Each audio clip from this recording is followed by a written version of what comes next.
Kalau Alkitab berkata umur manusia itu cuma sampai 70, ya, ada yang sampai 80, tapi masa efektif itu, ya, kata firman Tuhan 70 itu juga sudah sakit penyakit dan penderitaan. 32 kalau sampai 70 berarti berapa lagi sisa umurnya? Ya. Saya mengajak saudara untuk merenungkan, ya, jalan-jalan hidup kita, ya, supaya kita ini membuka mata kita, membuka hati kita, bahwa kita nggak punya cukup banyak waktu untuk bermain-main dengan hidup ini, amin. Karena sebagian orang berpikir dia hanya lahir, lalu besar, lalu bekerja, lalu tua, lalu mati. Apakah sesimpel itu hidup kita? Dan begitu betapa sia-sianya kalau kita menghabiskan waktu-waktu hidup kita ini tidak sesuai dengan kehendak dan rencana Tuhan. Amin. Amin. Saya pengen tanya dulu, berapa banyak di sini yang sudah yakin bahwa engkau sudah memilih jalan hidup yang benar di dalam Tuhan? Yang udah yakin aja jangan ikut-ikutan loh. Kalau belum yakin jangan ikut angkat tangan. Ya. Mungkin bagi sebagian saudara berpikir, loh, maksudnya jalan hidup yang benar itu bagaimana? Anak saya bilang sama saya gini, "Mami, ya, aku itu nggak tahu kenapa ya guruku itu pilih kasih, Mam. Dia kasih nilai sama teman-temanku bahkan yang tidak pernah ngumpulin tugas itu nilainya tinggi.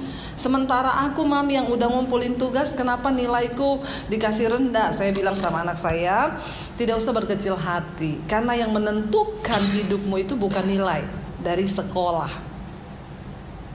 Kamu berdoa mulai dari sekarang. Kenapa? Karena kesuksesan hidup di mata Tuhan bukan waktu kamu mencapai semua cita-citamu, tapi ketika kamu menemukan apa cita-cita Tuhan dan kehendak Tuhan atas hidupmu. Amin. Tapi tidak banyak orang yang menyadari hal ini, bahkan yang beragama Kristen, yang berkata percaya Tuhan. Sebagian orang merancangkan, sebagian orang merencanakan kehidupannya itu dengan matang.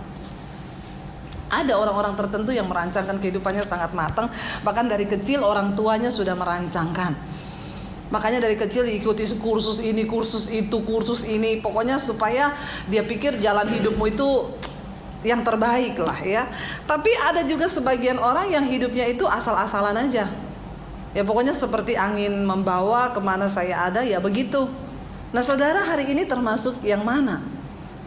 Apakah Anda termasuk yang merencanakan dengan matang atau yang sekedar hidup aja? Biar ini menjadi perenungan kita, karena ini serius. Ada banyak orang lupa bahwa nafas hidup, waktu hidup yang diberi itu terlalu singkat untuk disia-siakan. Apalagi untuk hidup dalam dosa. Kita sudah baik aja belum tentu benar loh di hadapan Tuhan. Apalagi memang tidak baik. Nah hari ini saya mencoba, mari kita semua, saudara, hari-hari ini tuh saya konseling orang itu, banyak banget orang Kristen yang salah jalan. Baik dalam usaha, dalam pekerjaan, dalam pernikahan, yang salah pilih jodoh. Di sini ada yang salah pilih jodoh? Tidak usah angkat tangan. Bisa hubungi nomor saya di bawah ini. Ya, yang belum menikah berapa banyak? Yang belum menikah? Ya, haleluya. Puji Tuhan, gak apa-apa. Yang jomblo angkat tangan. Ya, jangan hidup jomblo. Ya, jangan malu dibilang jomblo, beneran. Mending jomblo tapi happy. Langsung ya, hidup jomblo daripada udah nikah tapi nggak happy karena salah memilih. Maka hari ini saya mau bilang berbahagialah buat yang masih jomblo. Ya, karena engkau ya, tapi jangan terlalu bahagia juga ya. Kenapa? Di bawah 30 tahun tuh jodoh di tangan Tuhan, di atas 30 tahun Tuhan lepas tangan. Jadi jangan kelamaan juga. Ya, sudah ya. Nanti dibicarakan lagi ya. Artinya apa saudara? Karena saya terlalu banyak hari-hari ini terima konseling orang yang mau bercerai. Kenapa, Bu? Kayaknya saya salah pilih jodoh. Ya, kenapa salah pilih jodoh? Nah, kenapa manusia itu tidak berbahagia dalam hidupnya? Karena dia salah pilih jalan. Saudara tahu kenapa Alkitab itu ada buat kita?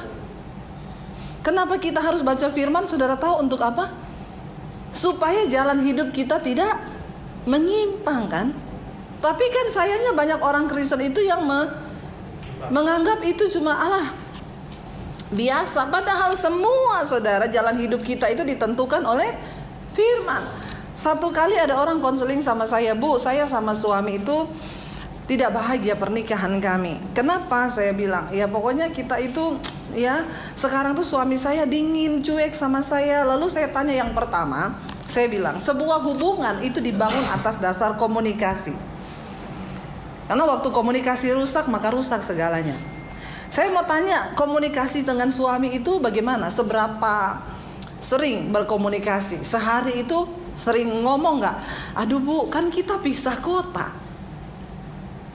Oh, tinggalnya pisah kota, suami istri? Iya. Udah berapa lama pisah kotanya? Sejak pertama kali menikah. Saya tanya, kenapa nikah? Tapi waktu mau menikah udah konseling sama pendeta. Udah Bu, sama pendeta kami di gereja. Udah ngomong bahwa kalian setelah menikah akan berpisah kota. Sudah Bu. Karena Alkitab berkata, orang menikah itu meninggalkan keluarganya bersatu dengan istri atau suami. Tidak ada ayat yang berkata meninggalkan keluarganya lalu berpisah dengan suami dan istrinya. Itu melanggar firman. Ya saya tidak heran kalau sekarang kalian mau bercerai. Kenapa? Dari awal start sudah tidak sesuai firman. Saya tuh nggak tahu Bu. Ya, jadi makanya sekarang ya iyalah suami saya sudah dingin, ya dinginlah karena di sana sudah ada yang menghangatkan. Haleluya. Kok aminnya kenceng ya? Ya, kayaknya aminnya mantep banget ya. Kalau saya mau tanya, orang menikah terus berpisah kota dan bertahun-tahun, ya nggak mungkin lah dia nggak ada perempuan lain. Bener nggak? Laki-laki yang sudah menikah itu kebutuhan biologisnya kan ada. Nah kalau istri nggak ada di sampingnya, siapa? Tolong jangan saling menuduh dan jangan saling menghakimi ya. Di dalam hati saja angkat tangannya. Kalau ngomong gini kok semangat ya. Jadi saudara, kenapa terjadi kekacauan dalam hidup manusia? Karena engkau itu tidak menurut kepada firman. Saya sudah melihat banyak kekacauan terjadi karena nggak mau turuti jalan Tuhan. Lalu ada sebagian lagi yang bertanya, oke Bu, sekarang saya menurut jalan Tuhan Ibu, gimana caranya saya bisa ngerti jalan Tuhan itu gimana? Ya, ini pertanyaan bagus, setidaknya dia masih rindu mengerti. Dan saudara yang hari ini sama sekali nggak pernah berpikir tentang hal ini, mulailah berpikir, amin. Jangan sombong dengan engkau hidup bikin jalan sendiri, engkau pikir bahwa hidupmu itu engkau yang menguasai. Saudara maaf ya, bahkan untuk menentukan mati pun kita itu kapan, nggak ada pun satu pun yang kita tahu. Dan kita semua berharap hidup ini baik-baik saja. Tapi ketika sesuatu yang tidak baik terjadi, kita nggak bisa pegang kendali atas hidup kita. Kenapa kita harus ikuti jalan Tuhan? Karena kita ini memang makhluk yang lemah. Kita butuh sesuatu yang berkuasa. Bagaimana caranya mengetahui? Yuk kita buka Mazmur 25 ayat 9 berkata begini. Mazmur 29 ayat yang kelima, kita baca sama-sama. Ya kalau sudah dapat 1, 2, 3. Ia membimbing orang-orang yang rendah hati menurut apa? Hukum. Dan ia mengajarkan jalannya kepada orang-orang yang rendah hati. Ayat 10. Segala jalan Tuhan adalah kasih setia dan kebenaran bagi orang-orang yang berpegang pada perjanjiannya dan peringatan-peringatannya. Ya, siapa yang mau hidup ini terhindar dari banyak masalah? Ya, semua mau masalah. Ya, kita semua pasti kan pengen ya saudara. Nah di sini dikatakan saudara, ya jalan Tuhan itu kasih setia dan kebenaran bagi orang yang mau berpegang. Jangan bawa dirimu dalam pencobaan dengan engkau tidak mau menuruti firman Tuhan. Mari kita menurut pada firman. Di sini dikatakan begini ayat yang ke-9. Ia membimbing orang yang rendah hati menurut hukum. Apa itu hukum? Ya, hukum yang memerdekakan orang yaitu firman Tuhan. Hukum tertinggi dalam hidup kita itu apa saudara? Firman. Ya. Ketika kita mau melakukan hukum, di sini dikatakan ya, ia membimbing orang yang rendah hati menurut hukum. Apa orang yang rendah hati itu? Orang yang mau hidupnya selalu bergantung pada Tuhan. Maaf ya, engkau tidak bergantung pada Tuhan, hidupmu dengan sombong, engkau pikir engkau bisa mengatur segala hal. Saudara, kita itu jangan hidup dengan sombong di hadapan Tuhan. Dengan apa? Dengan sikap kita yang merasa kita nggak butuh Tuhan. Ya, engkau tidak mau sungguh-sungguh menghormati Tuhan dengan menuruti firman-Nya, itu engkau sombong di hadapan Tuhan. Dan orang-orang model begini tidak akan pernah bisa memahami jalan Tuhan. Banyak orang itu datang kepada saya cuma tanya, Bu, tolong doakan dong Bu, bagaimana supaya bisnis saya bisa berhasil. Saya bilang nggak bisa Pak. Jangan main judi dengan Tuhan. Tuhan itu gak bisa kita rekayasa. Bagaimana supaya Bapak bisa tahu jalan Tuhan? Bangun hubungan yang intim dengan Tuhan. Melalui apa? Ngerti hati Tuhan. Hati Tuhan itu apa? Firman. Nah, saya temui sekarang di lapangan orang Kristen mau bercerai, rumah tangga ribut. Kenapa? Salah pilih pasangan. Ada yang punya pasangan pendeta sekalipun, saudara. Bu, suami saya selingkuh Bu, padahal dia pendeta. Apakah menentukan status pendeta? Enggak. Ya, bukan pendeta yang masuk surga. Tuhan cari orang-orang yang hidup takut akan Dia. Bagaimana takut akan Dia? Engkau turuti firman-Nya yuk, saudara. Ya, bukan yang lain. Tuhan itu nggak bisa direkayasa. Kita datang sogok, ya bawa duit sama hamba Tuhan atau apa, nggak bisa. Engkau ngasih persembahan, engkau tukarkan ya berkat Tuhan itu dengan persembahanmu, nggak bisa. Tuhan berurusan pribadi dengan hidupmu. Untuk rencananya digenapi, engkau nggak bisa suruh pendeta wakili. Makanya saya tuh orang-orang masuk, Ibu doakan saya ya Bu, doa supaya apa? Supaya dapat jodoh yang terbaik. Doa yang paling mujarab doamu sendiri. Karena Alkitab berkata doa orang benar itu besar kuasanya. Ya, saya nggak mungkin mendoakan engkau. Kenapa? Ya saya juga terbatas. Ya, dan mana mungkin Tuhan mendengarkan doa saya kalau kamu sendiri tidak hidup dalam kebenaran. Amin. Ada lagi yang, Bu, doain suami saya dong Bu, supaya suami saya enak aja. Itu suaminya siapa? Kenapa suruh doakan saya suamimu? Ya, ya doa saya, doa tidak ada doa yang paling mujarab untuk suami selain doa dari istri. Ya, jangan doakan suami orang. Amin. Demikian juga suami, doakan istrimu. Kenapa jalan Tuhan itu sering kali kita nggak maklumi? Karena kita tidak punya cukup kerendahan hati untuk merendahkan diri di kaki Tuhan dan berkata, aku butuh Engkau Tuhan. Aku butuh tuntunanmu. Kita ini gak punya apa-apa, saudara. Jangan merasa pintar. Saya sudah melihat di tahun-tahun ini orang-orang kaya yang punya aset ratusan miliar itu berjatuhan, tergelincir. Kenapa? Salah perhitungan. Kita gak punya cukup kepandaian. Kita tidak punya cukup apalagi yang namanya nafas hidup. Apa yang terjadi sekarang saudara, buat saudara-saudara kita ya yang ada di Wuhan sana, mereka kena virus begitu. Ada yang bisa pegang kendali atas hidup ini?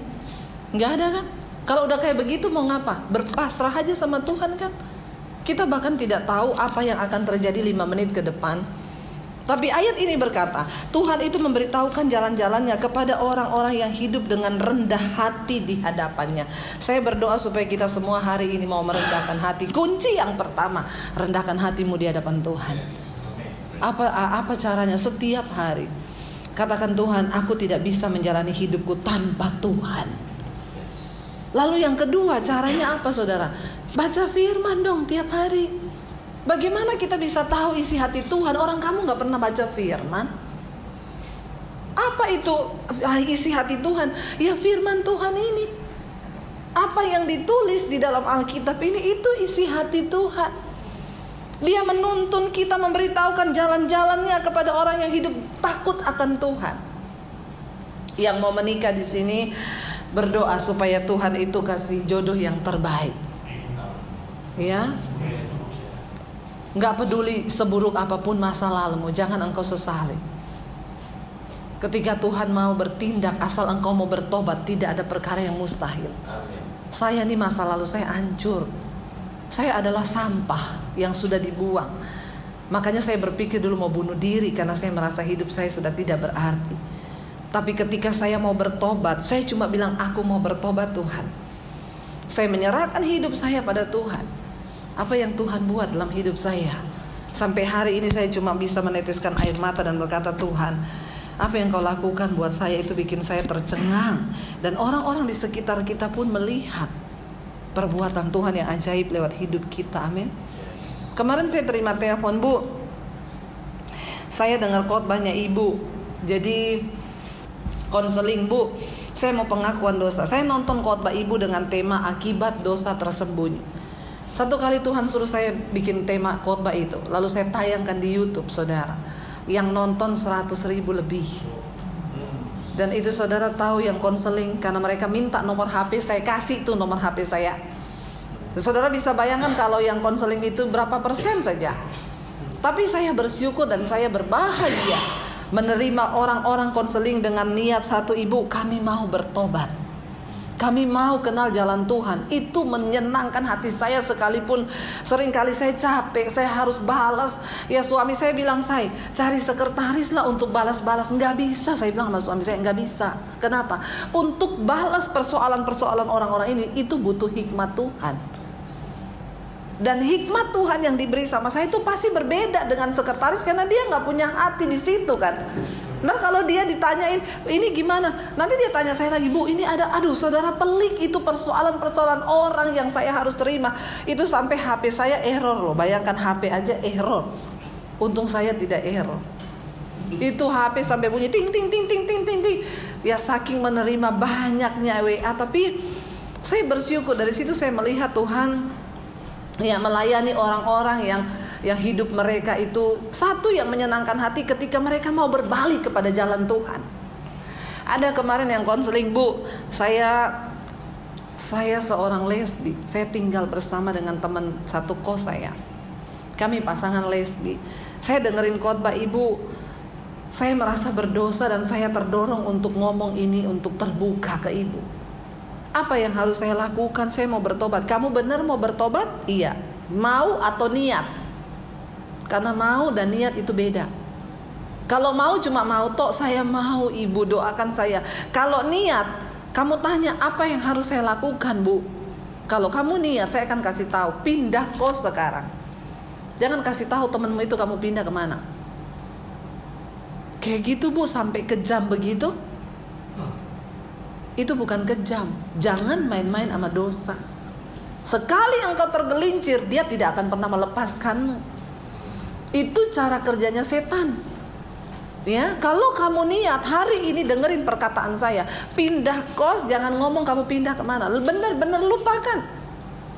Kalau kamu merasa tidak kuat untuk keluar, iya karena nggak semua orang kuat. Dan saudara, saya percaya orang-orang itu semua punya kisah hidup.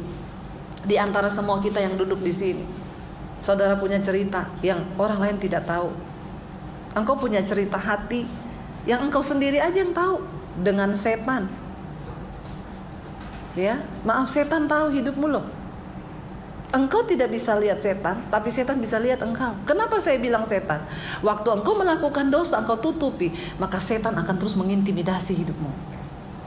Dan engkau tidak akan tenang. Makanya saya selalu bilang, orang yang paling berbahagia di hidup ini bukan orang kaya, tapi orang yang hidup dalam kekudusan, yang hidup dalam kebenaran. Kenapa? Setan tidak bisa intimidasi kita.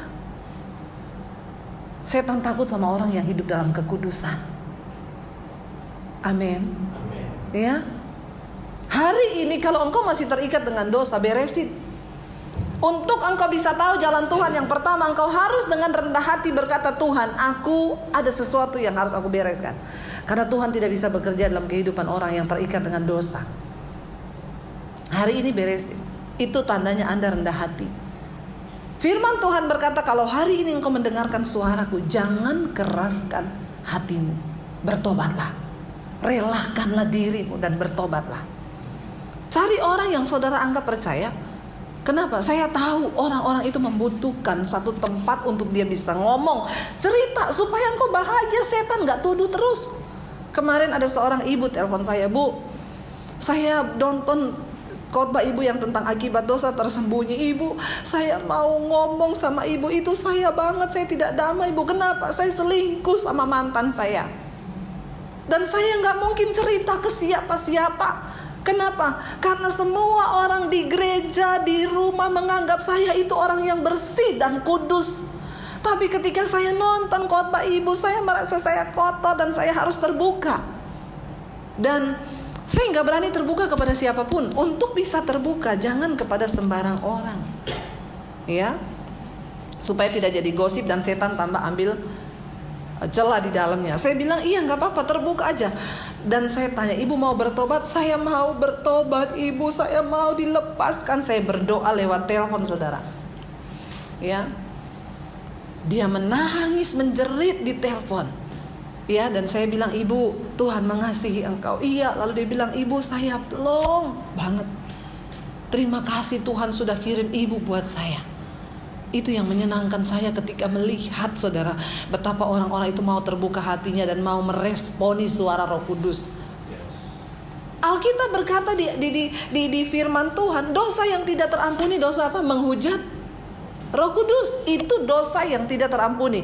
Lalu orang bertanya, bu, menghujat Roh Kudus itu apakah karena kita mengejek orang yang bahasa roh, laba-laba? Bukan itu menghujat Roh Kudus. Menghujat Roh Kudus artinya apa? Roh Kudus itu berbicara kepada kita, mengingatkan segala kebenaran. Kalau engkau bersinah, dia akan datang ngomong, kamu berdosa, itu persinan, tinggalkan dosamu. Engkau tidak menggubris, besok dia bicara lagi, engkau tidak menggubris, engkau terus hidup di dalam dosa dan tidak pernah mau peduli. Itu namanya engkau menghujat Roh Kudus. Dan dosa yang seperti ini yang tidak akan terampuni, karena engkau memilih untuk tinggal dalam dosa dan melupakan semua suara Roh Kudus itu dalam hidup. Saya melihat saudara, lewat channel YouTube saya, ada homo yang sudah bertobat, ada pelakor yang sudah ambil keputusan untuk tinggalkan suami orang, ya. Saya melihat bagaimana Tuhan itu bekerja luar biasa. Iya, seorang homo telepon, bu, apakah saya bisa disembuhkan? Bisa. Waktu engkau mau, Tuhan sanggup. Dan benar-benar dia dilepaskan loh saudara.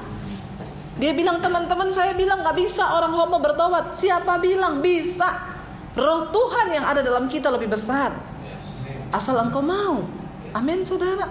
Waktu engkau dengan rendah hati bertanya dan mau datang sama Tuhan, dia akan melakukan jauh lebih besar dari segala yang kita bisa pikirkan. Hari ini ayo sungguh-sungguh datang sama Tuhan. Hosea 14 ayat 9, coba kita baca sama-sama. Hosea 14 ayat 9 berkata begini, siapa yang bijaksana, biarlah ia memahami semuanya ini. Siapa yang paham, biarlah ia mengetahuinya. Sebab apa? Jalan-jalan Tuhan adalah lurus dan orang benar menempuhnya, tetapi pemberontak tergelincir di situ. Artinya apa? Jalan Tuhan tuh lurus. Udah gak usah neko-neko lagi cari jalan yang lain. Ikuti aja jalan Tuhan. Mau cari jodoh, baca Alkitab dulu, amin. Biar gak salah pilih, ya. Contohnya apa? Engkau yang mau cari jodoh, Alkitab sudah bilang begini, jangan menjadi pasangan yang tidak seimbang dengan orang yang tidak percaya. Yang pertama, seiman. Kalau nggak seiman, jauh-jauh deh, karena tidak ada persamaan antara terang dan gelap. Orang yang seiman aja belum tentu seimbang, apalagi yang tidak seiman. Jadi kalau ada yang pacaran dengan tidak seiman, dalam nama Yesus putus, amin. Kecuali engkau mau bayar harga mahal, silakan. Kalau ada orang-orang yang mau bayar harga, silakan. Ada yang bilang gini, bu, saya punya teman tuh dia nikah dengan tidak seiman, tapi sekarang suaminya bertobat. Puji Tuhan kalau engkau mau bayar harga. Tapi tidak semua orang kuat, karena itu pasti harganya akan sangat mahal. Mahal harganya, kecuali engkau mau membayar harganya. Lalu masuk ke dalam, lebih dalam lagi jalan Tuhan apa? Jangan jadi pasangan yang tidak seimbang. Karena seiman aja tidak cukup. Kalau tidak seimbang juga bahaya. Misalnya saya dulu udah pelayanan, ya saya gak mungkin cari jodoh yang tidak pelayanan, karena itu pasti tidak seimbang. Yang naksir saya banyak, orang saya cantik. Masalah buat lo. Bener gak? Ada pengusaha yang naksir, ada. Tapi saya gak mau, kenapa? Dia gak pelayanan. Nanti kalau saya pelayanan dia bilang tidur di gereja sana. Gak seimbang buat saya. Saya cari jodoh yang sama-sama melayani, sekalipun bukan pengusaha, yang naik motor. Ayo. Karena kesuksesan kita di mata Tuhan bukan waktu kita capai semua yang kita cita-citakan. Rubah pandanganmu tentang dunia ini. Rubah cara pandangmu tentang hidup. Bukan ketika engkau punya rumah 10, punya mobil, itu standar manusia. Standar Tuhan ketika engkau bisa mendapatkan apa yang berkenan di mata Tuhan, itu engkau sukses. Kenapa saudara? Saya sudah melihat banyak orang kaya bahagia, kagak. Ya. Orang yang sederhana ada yang bahagia, banyak. Karena di dalam kitab Pengkhotbah dikatakan, bahkan untuk bisa menikmati jerih payahmu, hasil upah pekerjaanmu, itu pun engkau butuh anugerah Tuhan. Karena tidak semua orang dikasih anugerah untuk menikmati hidupnya. Ada orang dapat anugerah cari duit banyak, tapi gak dapat anugerah untuk menikmati loh. Saya sudah melihat banyak. Ya, saya kasih contoh aja. Saya pergi retreat di Puncak. Kita sewa villa. Penjaga villanya itu ngopi di pinggir kolam renang. Anaknya berenang. Istrinya goreng pisang di dapur. Sesekali datang ke samping kolam, mereka bercanda. Saya tanya, Pak, yang punya villa sering kesini? Nggak pernah, Bu, sejak beli villa ini. Oh, jadi Bapak yang tinggal sini? Iya, dengan keluarga. Anaknya berenang. Bapaknya ngopi di pinggir kolam sambil lihat tanaman pisang yang hampir berbuah. Lalu kalau villanya rusak, dia tinggal SMS sama yang punya villa. Pak, itu plafonnya rusak. Saya sudah tanya tukang, habisnya 3 juta. Oh iya, nanti saya transfer uangnya. Pak, listriknya habis. Oh iya, nanti saya transfer. Setiap bulan dia masih dapat gaji. Jadi yang lebih menikmati hidup yang mana?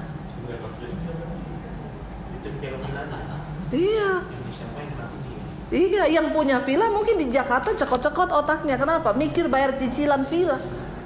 Yang bayar yang punya villa, yang nikmati siapa? Saudara, memang ini satu ilustrasi yang kayaknya sederhana, tapi pernahkah kita menyadari bahwa ternyata untuk bisa menikmati jerih payah kita itu juga anugerah Tuhan. Amin. Jadi saya salami tuh bapak penjaga villa. Saya bilang, Pak, selamat ya. Kenapa? Bapak lebih daripada pemenang. Kenapa? Bapak menikmati villa yang bapak gak bayar. Bahkan untuk operasionalnya tiap bulan bapak gak bayar. Anaknya menikmati kolam renang. Kolam renang mau dibersihin, tinggal telepon yang punya villa. Apa sih arti hidupmu?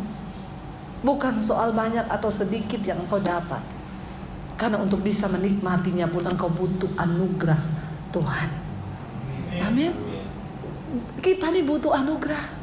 Bukan soal kaya atau miskin, bukan soal gajimu banyak atau sedikit. Ketika engkau memilih untuk hidup takut akan Tuhan, jalan Tuhan lurus bagi mereka yang mau menempuhnya. Tapi pemberontak tergelincir di jalannya sendiri. Yuk, jangan jadi pemberontak. Kita mau sungguh-sungguh menghidupi jalan Tuhan. Supaya kenapa? Engkau berbahagia di bumi dan sampai di akhirat nanti, dalam kekekalan nanti. Tinggalkan dosamu hari ini. Kenapa? Karena dosa itu pencabut damai sejahtera nomor 1 dalam hidup manusia. Jangan main-main dengan dosa. Seberapapun yang kita bisa nikmati, asal kita hidup dalam kekudusan, itu cukup. Yuk kita bangkit berdiri bersama. Terima kasih Bapa, kami bersyukur buat siang hari ini. Engkau Tuhan yang mengajarkan kami banyak hal. Bahkan segala hal yang tidak kami pahami, yang tidak kami mengerti Tuhan. Kami butuh Tuhan dalam hidup kami. Hari ini hamba berdoa buat semua anak-anak-Mu yang hadir. Biar tidak ada satupun yang mengeraskan hati Tuhan. Semuanya mau merendahkan hati, karena orang yang rendah hati, kepada mereka lah Tuhan menunjukkan jalan-jalan yang harus ditempuh. Kami mohon pengampunan atas setiap dosa dan pelanggaran kami. Kami minta Tuhan, Engkau yang melihat jalan-jalan hidup kami. Jika kami sedang berdiri di jalan yang salah, Tuhan ampuni dan bawa kami kembali kepada jalan-Mu. Jika selama ini kami hidup dalam kesombongan, merasa tidak membutuhkan Tuhan, kami mau bertobat hari ini dan berkata, Tuhan, kami mau kembali kepada jalan-Mu. Kami tahu Hanya di dalam jalan-Mu Tuhan kami beroleh kebahagiaan dalam hidup ini. Hidup ini begitu singkat. Karena itu kami tidak ingin menyia-nyiakan waktu. Kami tidak tahu, mungkin besok, mungkin nanti malam kami dipanggil kembali ke rumah-Mu. Karena itu kami mau merendahkan hati dan berkata, ini hidup kami Tuhan. Pakai hidup kami untuk sungguh-sungguh memuliakan-Mu. Terima kasih buat kebenaran firman-Mu. Kami percaya hari ini kami semua dimerdekakan. Yang terikat dilepaskan dalam nama Yesus.